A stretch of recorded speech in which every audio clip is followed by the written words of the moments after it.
我哋呢條片我哋會解第11題啦，關於咧trigo relations 嘅題目。咁咧 method one 咧就係正路方法咁做啊，咁就會係咧 sin 90度減 theta， 你而家冇乜 identity 背到啦，咁所以咧其實你應該要3秒內寫得出㗎。sin 90度減 theta 應該會變成 cosine， 然後乘 cosine， 咁就即係 cosine square theta。但答案冇 cosine square 喎，係咪？冇 cosine square， 咁究竟係邊個答案咧？我哋再諗咧另一個嘅 identity 啦，咁就係sin square theta 加 cosine square theta 等於1，咁所以 cosine square theta 就應該要調位咧，就變成1減 sin square theta， 答案咧就係 A。好啦，咁如果你任何嘅 identity 都唔識咧，點算咧？其實都做到嘅。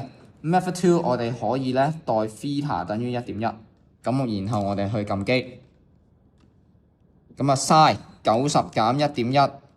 然後乘翻 cosine 1.1， 好出嚟答案0.9996314幾，咁就即係1減 sin 嘅 1.1 二次，咁所以咧你代數咧都 check 得到嘅，咁所以冇權話唔識啦，好簡單嘅啫。